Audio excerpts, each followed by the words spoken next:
시문학 아카데미 국어 포럼 2022년 3월 4일 오늘 발표를 시작하겠습니다. 저는 발표를 맡게 된 이신영입니다. 오늘 제가 발표할 것은요, 김철교 선생님의 시집 가면무도회를 중심으로 해서 평론을 미술사와 관련된 시와 그런 시편들을 살펴보도록 하겠습니다. 좀 내려가야 돼요. PPT를 살펴보면서 하겠습니다.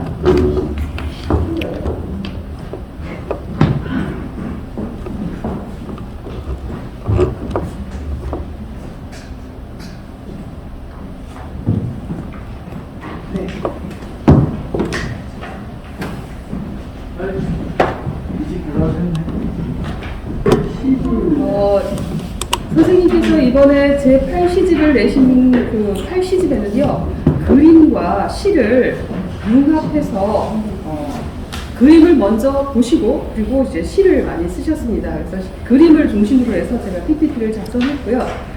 이 평론은 선생님의 시집 가면무도회 뒤에 실려 있습니다. 그것을 참고로 해서 보시기 바랍니다. 오늘 책이 많이 많네. 네, 우리 선생님은 주로 이제 그림과 시를 융합해서 시를 쓰시는 그런 특성을 보이고 있습니다. 그래서 그림이 굉장히 많이 등장하는데요. 오늘 이제 딱딱하니까 그림을 중심으로 해서 살펴보면서 시를 논해보도록 하겠습니다. 작가가 만든 그림으로 이제 이런 그림에서 탄생한 시라고 할 수가 있겠고요. 그리고 이런 시각적 이미지를 재현하면서 재해석해서 시로 써내고 있습니다. 제일 먼저 나오는 시가 바로 절구질하는 여인이라는 그 그림을 테마로 한 사랑을 받는 마술사인데요. 한번 그림을 살펴보도록 하겠습니다. 이렇게 정확하게 흐릿하게 보이긴 하는데요. 이 박수근의 그림이고요. 이 그림의 그 어떤 특성을 시에 나타내셨습니다. 그럼 읽어보겠습니다. 사랑을 받는 마술사. 검정 고무신 위에 우뚝 선 어머니는 세상 공궁을 콩콩 찧어 곱게 빻아 사랑으로 밥상을 풍성하게 하지요. 네, 이런 일부분이 시의 일부분이고요.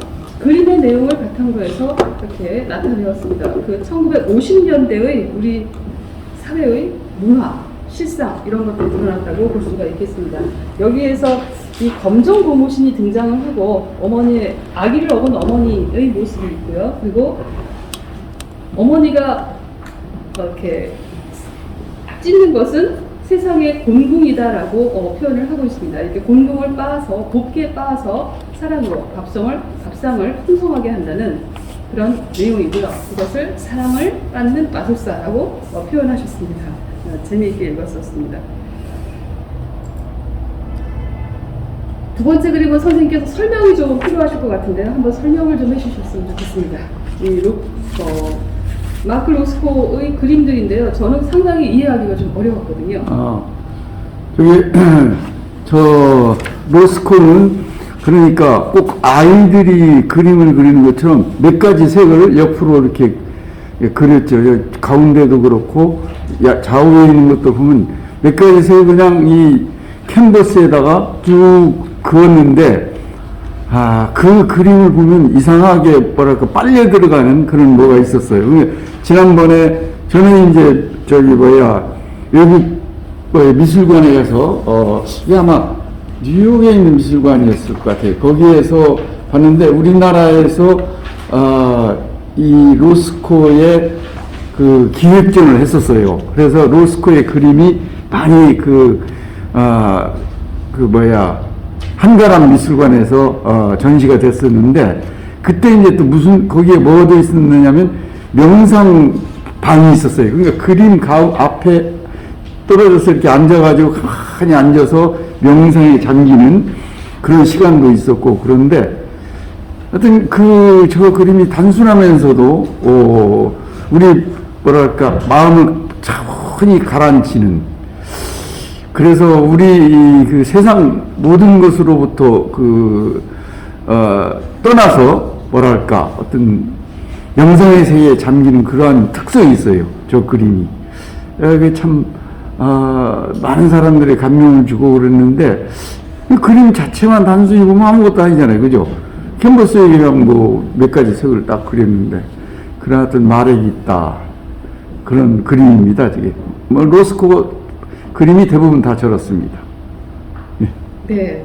로스코의 그림은 이렇게 선생님께도 설명을 해주셨지만 보고 있으면 그 시면으로 깊이 인간의 시면, 인생의 시면 또는 사회의 시면, 문화의 시면으로 깊이 빠져들게 하는 그런 강력한 힘이 있다고 알려져 있습니다. 우리가 이제 이게 원화가 아니라서 뭐 저게 그림이야 이렇게 말씀하실 수도 있고 뭐 저런 정도는 나도 할 수 있어 뭐 이렇게 말씀을 혹시 할 수도 있을 것 같습니다. 그런데 그 원화 앞에 서면 제목이 그대 앞에만 서면입니다. 앞에 서면 그 깊은 심오한 의미를 깨달을 수 있게 된다는 그런 그림입니다. 그래서 그 그림을 보고 선생님께서 이제 시를 쓰셨는데요. 시집 30페이지에 있습니다. 그 시집을 30페이지에 있는 시를 한번 읽어드리겠습니다. 그대 앞에만 서면. 차갑고 매캐한 언어가 우리를 꽁꽁 얼리는 이 시대를 마주하고 섰을 때도 그대를 만나면 온몸에 열기가 퍼지고 검은 시련 속에서 희망이 희뿌옇게 남아 평안이라는 이름으로 솟아올라 벌거벗은 영혼을 감싸줍니다. 색깔로 마술을 부리는 그대는 또 하나의 그리스도. 네.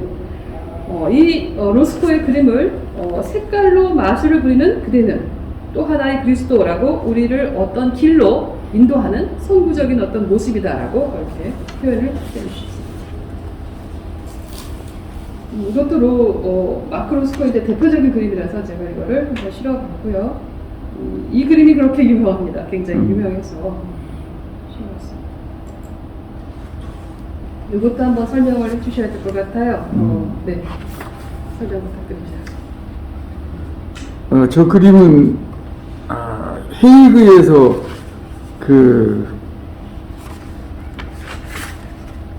제가 본 그림입니다. 저게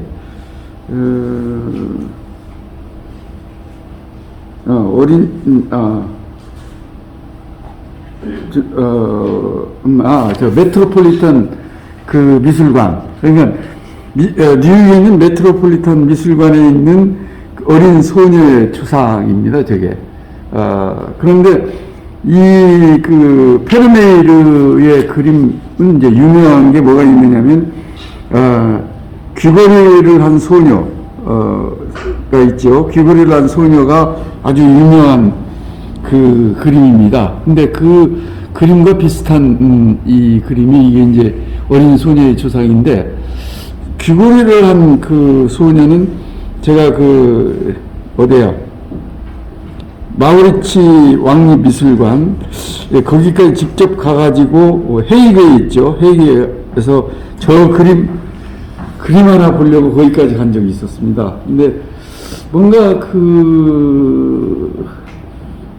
뭐랄까 참 신비한, 저는 저걸 보면서 저 소녀가 지금 어디 한 천국으로 가는 것이 아닌가 그런 생각을 했습니다. 그런 하여튼 감명 깊게 본 그림 중에 하나입니다. 네덜란드의 모나리자라고 그러죠, 저걸. 모나리자는 뭐 우리가 프랑스 루브르 미술관에서 있는 게 이제 모나리자인데, 이 네덜란드의 모나리자라고 그 별명이 붙어 있습니다. 예. 네. 이 그림 속에 등장하는 이 인물은 사실 누구인지 이름을 알지 못합니다. 미지의 소녀이고요. 그런데 그림 속에 등장해서 이제 여기서도 이제 시에서도 이렇게 말을 하고 있죠. 그림 속에서 이름을 얻었다 이렇게 말을 하고 있는데요. 그런 이제 그림이라고 하겠습니다. 시를 27페이지에 있습니다. 읽어보겠습니다. 네덜란드 모나리자에게 그림 속에서 이름을 얻은 그대, 무엇을 말하고 싶은가? 가던 길을 멈추고 돌아보며 은근한 미소로 대신하는 속 깊은 사랑 이야기. 칠흑 같은 배경 속에서 마침내 혼불을 보았는가? 나를 향한 간절한 당신의 눈빛 속에서 감추어진 나라의 비밀을 어렴풋이 읽어낸다. 유명한 그림이라서 이제 그런 어떤 의미를 천착해서 시를 썼습니다. 로트렉의 물랭 루즈라는 그림인데요. 이것도 설명이 필요 없습니다. 말씀해 주시죠. 뭐 로트렉은 잘 아시다시피 그 불구의 이 부잣집 아들인데 불구의 몸이기 때문에 뭐랄까 좀 그 특히 물랭루지에서 저 무희들과 어울려서 무희들과 사랑도 하고 무희들을 그림을 그리고 그랬어요.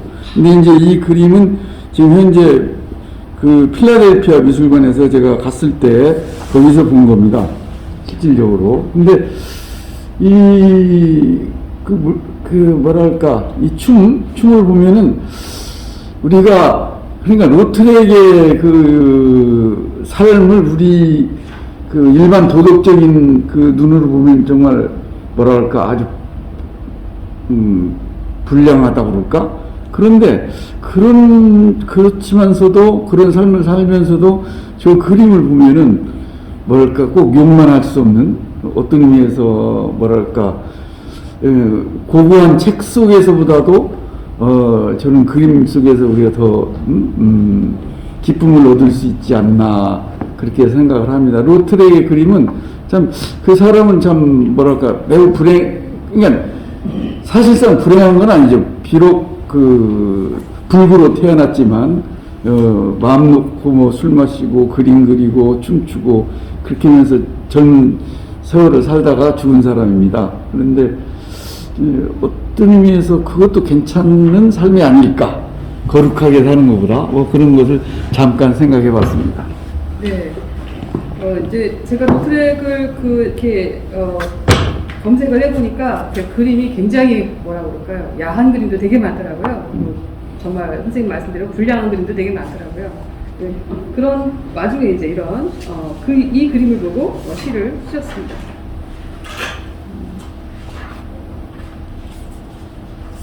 몽환 속으로 시 한번 읽어볼게요.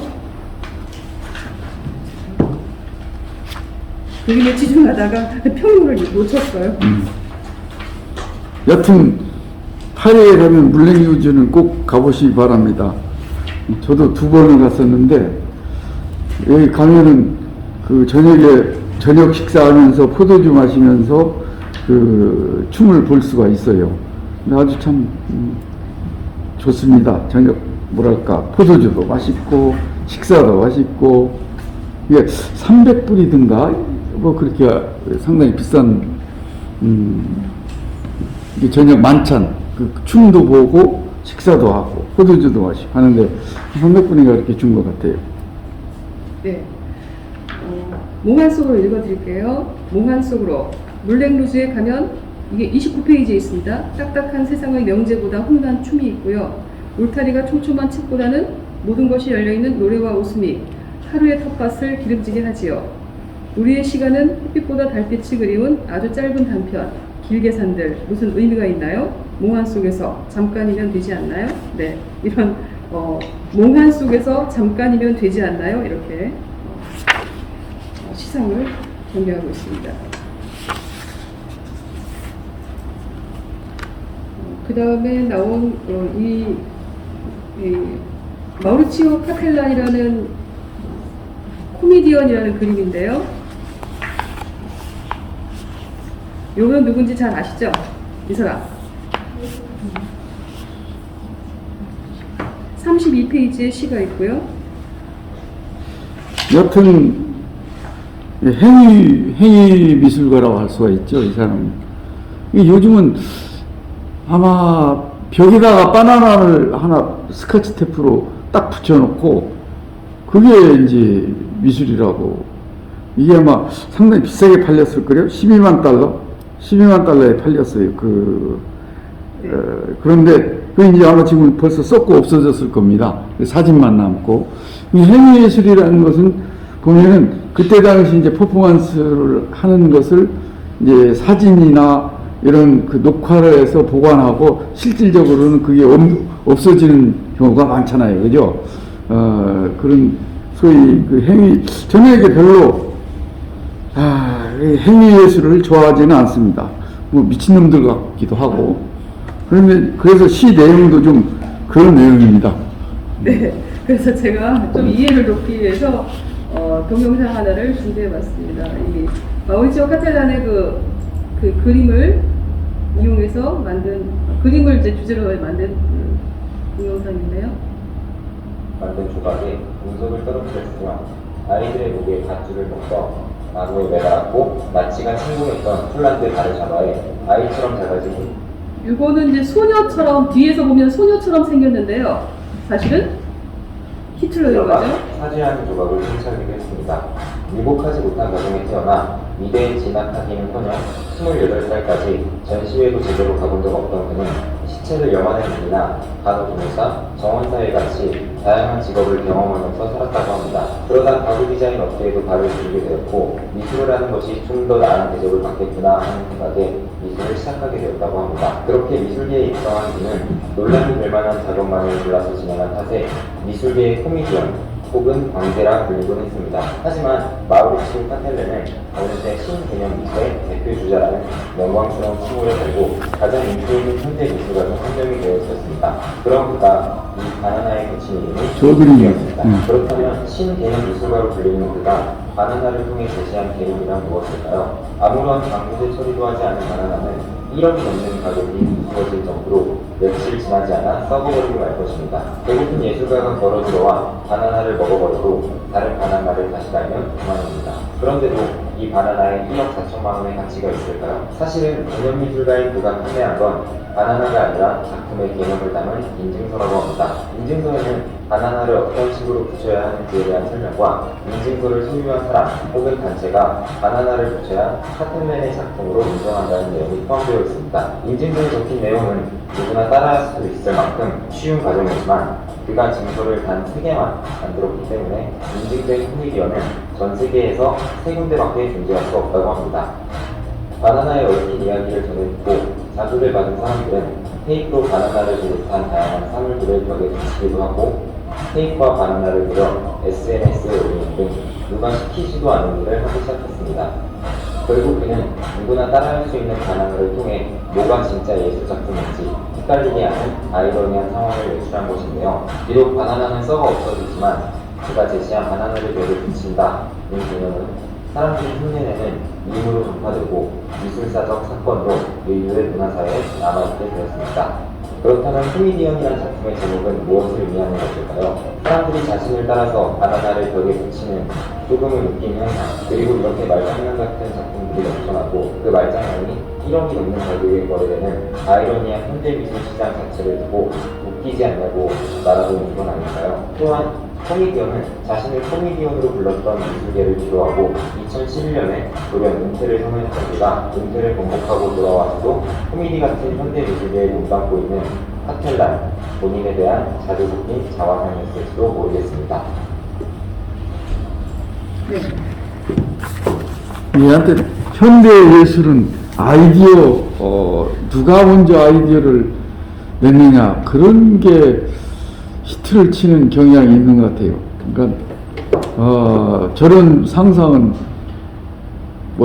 카텔란이 맨 처음 바나나를 붙이고 나니까 뭐 여러 사람들이 뒤따라서 뭐 여러 가지 벽에다가 스케치 테이프를 붙이고 하듯이 맨 처음 그런 아이디어를 내는 것, 그것이 참 중요한 것 같아요. 그러니까 아마도 시를 쓴다든가 소설을 쓴다든가 그런 것을 할 때도 기발한 어떤 아이디어를 가지고 쓰면 아마 빛을 보일 수 있지 않을까 그런 생각도 하는데, 그런 그 아이디어를 내려면 또 그만큼 많은 어떤 경험이나 이런 게 있어야겠죠.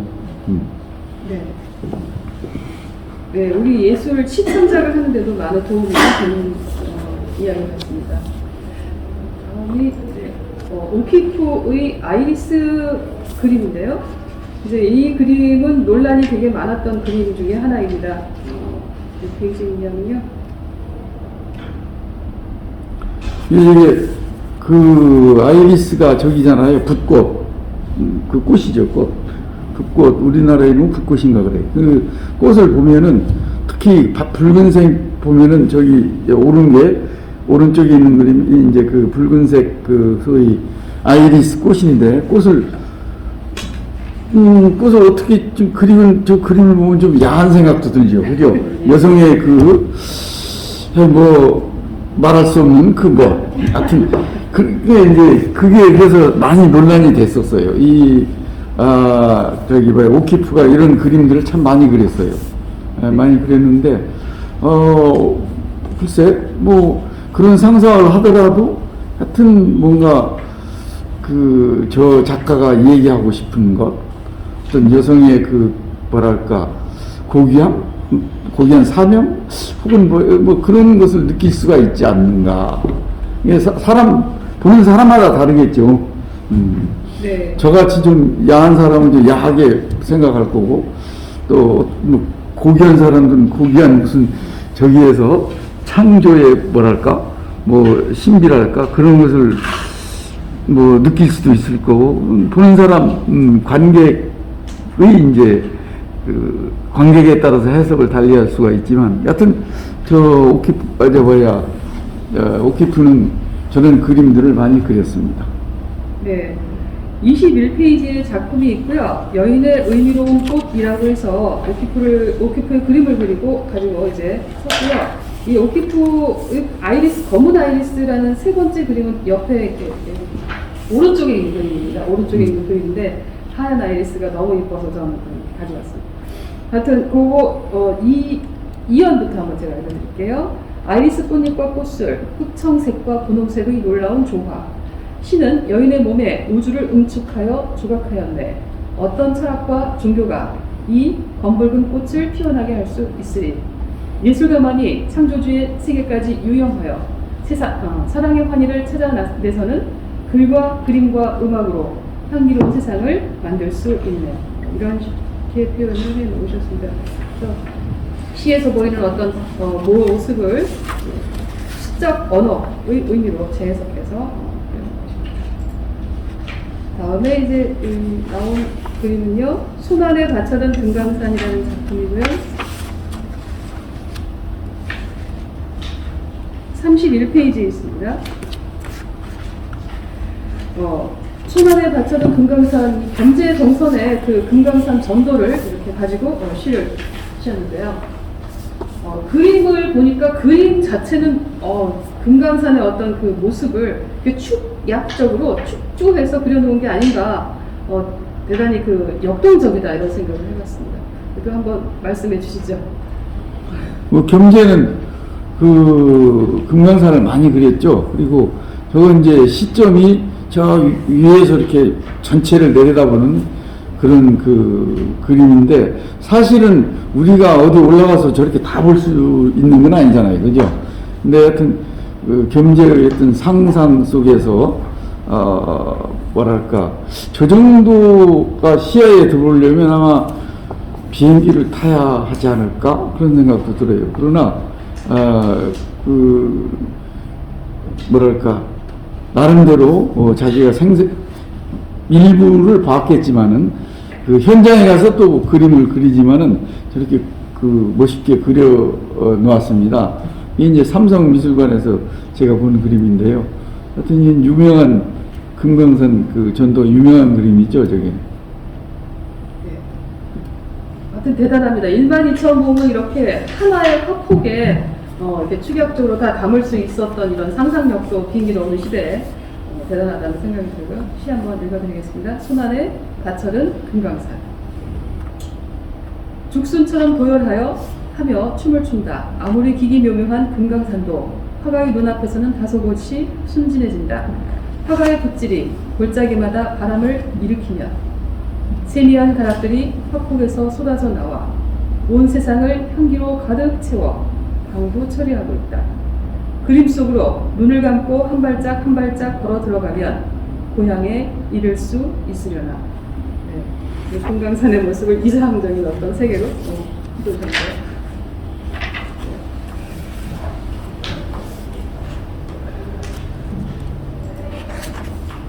그 다음에 이제 이마고 데이라는 그런 어떤 주체 차지를 가지고 그런 걸 보고 쓴 시를 한번 살펴보겠습니다.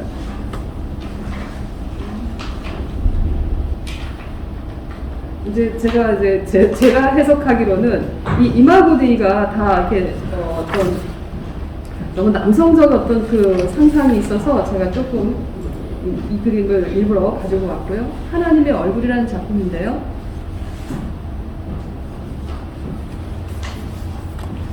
(17페이지에) 있습니다. 이 그림은 윌리엄 블레이크가 그린 그림입니다. 윌리엄 블레이크는 유명한 그 낭만주의 시인이죠. 영국의 시인이면서 화가예요.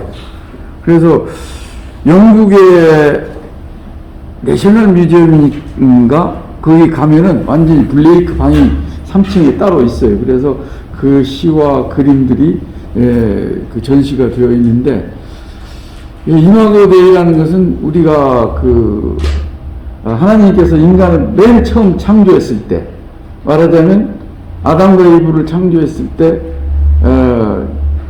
죄짓기 이전의 어떤 형상, 그걸 말합니다. 그러니까 하나님을 닮게 사람을 창조했다라고 성경에 나오는데, 이게 순수한, 그러니까 죄짓기 이전의 그 하나님의 형상, 그걸 이마고 데이라고 합니다. 근데 하여튼 블레이크는 하나님을 어떻게 그렸느냐면은 그 그림을 보면은 아주 무시무시하게 그렸어요. 그러니까 절대적인 인물, 절대적인, 말하자면 감히 가까이 갈 수도 없는 어떤 정말 고매하다 할까, 하여튼 파워풀한 그런 모습으로 하나님의 형상을 그렸습니다. 그러니까 이게 지금 여기 아담을 창조하는 하나님이라는 그림을 보면은 하나님 하늘에서 이렇게 하나님이 쭉 내려오고 그 아담은 밑에 이 바닥에 누워 있어요. 그래서 그 만드는 그런 과정을 이제 그림을 그렸는데, 우리 사람들도 그러니까 블레이크는 그때 당시 교육을 받기를 굉장히 그 당시에 영국의 교육 제도가 굉장히 엄격했답니다. 그래서 하나님 하면 그렇게 무서운 엄격한 분, 그런 로 생각해서 이제 그림을 그렸고, 또 근데 그 블레이크의 시를 보면은 어린 양이라는 시가 있어요. 아주 굉장히 그 하나님을 또 양으로 묘사하는 시가 있는데, 그건 뭘 의미하느냐, 말하자면 자기가 엄격한 교육을 받아가지고 하나님의 형상을 엄격한 사람으로 생각하듯이 했는데, 사실은 그건 구약의 하나님이고 신약의 하나님은 어린 양 같은, 그러니까 어린 양 같은 하나님을 하나님이라고 자꾸 해석을 하고 싶지만, 자기가 교육받은 그 무엇가 있기 때문에 아주 엄격한 그 하나님으로 인식하고 있는, 말하면 이중성이 있다고 하는 거죠. 우리 인간들도 그 교육을 받은 환경이 어떤 일에 따라서 다르답니다. 그래서 이제 실험을 했어요. 어떤 어린아이들을 모아놓고 하나님의 모습을 그려라. 하나님의 모습이 동물의 어떤 모습으로 하고 있는지 그려라고 그 상담심리 전무하신 분이 그림을 그리라고 했더니, 어떤 아이들은 호랑이를 그리고, 어떤 아이들은 토끼를 그리고, 그런데 다르게 그 동물을 선택해가지고 그리더랍니다. 그래서 왜 그런 거를 추적을 해봤더니, 호랑이나 이런 것들을 그린 사람들은 부모님들이 매우 엄격하게 해가지고 교육을 받은 애들이고, 그 다음에 이제 토끼나 이런 양이나 이런 걸로 그린 아이들은 집에서 정말 그 부모님들이 아주 자애롭게 애들을 잘 기른 그런 결과였다고 논문으로 발표한 적이 있어요. 그래서 이 교육이라는 게 굉장히 중요하구나, 그것을 알 수가 있었는데, 블레이크도 마음은 항상 어린 양을 추구했어요. 어린 양 같은, 이게 신약의 하나님은 어린 양이거든 사실은. 어떻게든지 예수님은 그렇잖아요, 그죠? 많은 사람들 사랑으로 보살피고. 근데 구약의 하나님은 어때요? 말 안 들으면 그냥 벌 내리고, 그 십병 같은 그 계명으로 뭐랄까 도덕적으로 꽉 쥐어잡는 그런 인상을 주거든요. 이 블레이크의 그 그림에서 이제 그걸 나타내는 거죠. 제가 설명이 길었습니다. 네, 17페이지 이제 하나님의 얼굴이라는 시가 있는데요. 중간 부분 1년 정도만 읽어드리겠습니다. 사랑이라는 단어 하나로 응축된 하나님이지만 사람 수만큼 다양한 모습으로 머릿속에 가슴속에 그려지고 있네. 이렇게 형상화하셨습니다. 요 그림인지 제가 잘 몰라가지고 찾다가 이 블레이크 그림 찾다가요 못 찾았어요. 그 아담을 창조하신 하나님 이건가요? 아담이 이것도 거기에 해당이 되는데 그 말고 또 있어요. 근데 이것도 창조주 하나님을 구약의 하나님을 표시한 거죠. 위에서 그냥 뭐랄까 대단한 그 파워를 가지고 세상을 창조하는 그림입니다. 저희 아마 세상을 창조하신 하나님일 거예요, 저 그림이. 네. 이제 거의 다 한 것 같아요. 시인이 만난 이상향으로 이제 솔롱고스라는 시가 있는데요. 솔롱고스라는 시는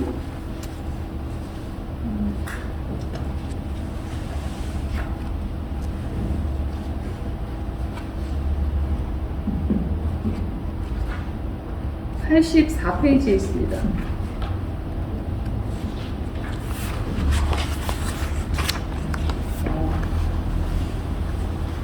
솔롱고스는 이제 이것도 선생님이 설명해 주시는 게 더 나을 것 같아요. 제가 바이칼하우스를 한 2번 정도 방문한 적이 있습니다. 첫 번째는 중앙일보에서 바이칼하우스 탐사 프로젝트가 있어가지고 거기에 이제 참여했었는데 그때 이르크츠크 대학에 있는 그 시인을 만났더니 바이칼 호수가 말하자면 솔롱고스의 어떤 흔적이다 그렇게 얘기를 하더라고요. 몽골인들은 대한민국을 솔롱고스라고 그러죠. 그리고 바이칼 호수는 우리 한민족의 시원. 그러니까 거기에서 출발을 해서 이 한민족이 내려왔다고 그러잖아요. 그래서 이제 제가 거기서 탐사 프로젝트에서 한 것은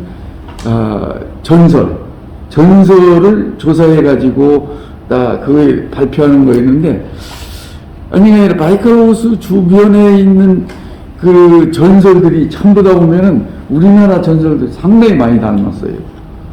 뭐 용궁에 뭐가 있고 또 북두칠스 나무꾼과 선녀 얘기도 저희가 있고 이게 전설을 통해서도 우리 한민족의 시원 스타트가 말하자면 바이칼 호수였다. 그게 제가 발표한 적이 있는데 아마 인터넷에도 나와 있을 겁니다. 제가 인터넷에도 올렸는데 그래서 그때 그 대학 교수의 한테 솔롱고스에 대해서 설명을 듣고 쓴 것입니다. 네. 솔롱고스라는 나라가 우리나라라는 게 참 특이합니다. 무지개가 뜨는 나라고요. 초원이 있는 나라라는 그런 의미를 담고 있다는데 한번 읽어볼게요. 꿈꿀 때마다 찾아가는 희망의 나라, 새벽의 나라, 무지개의 나라. 하나쯤은 가슴에 품어야 지금 여기에 살 수가 있지. 흙먼지 폭풍 속 사막에 떠돌더라도 작은 불빛 그 김이라도 눈치챌 수 있으면 감사해야 하는 세상.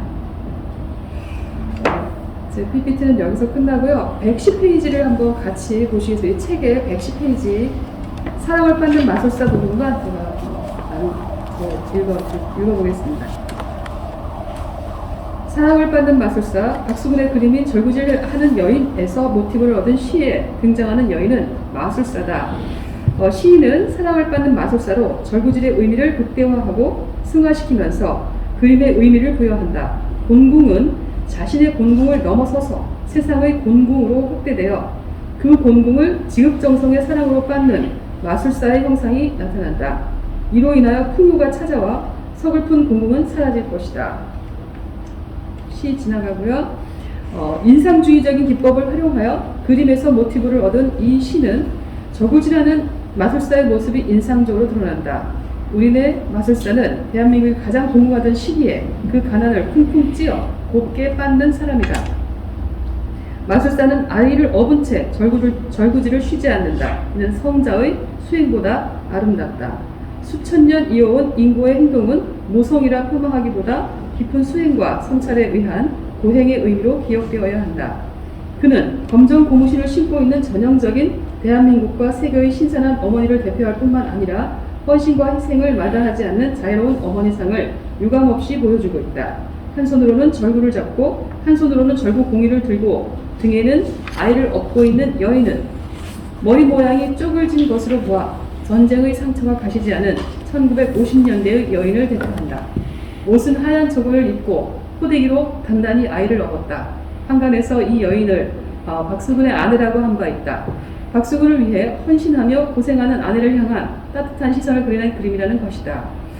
어쨌든 김철교 선생님은 박수근의 그림을 사랑을 받는 마술사로 명명하고 세상에서 가장 큰 사랑으로 환원하여 새로운 시각을 입히고 있다. 전쟁의 참혹한 세상을 딛고 일어서는 여인상을 박수근은 그리고자 하였을 것이다. 시인은 이 그림에서 사랑으로 가득한 위대한 어머니의 모습을 발견한다. 그의 절구지는 사랑을 받는 것으로 승화되며 가치 전환과 더불어 지극한 칭송의 대상으로 격상된다. 그는 사랑을 받는 마술사이기 때문이다. 네, 여기까지 하도록 하지요. 네, 이상으로 강의를 마치겠습니다. 네.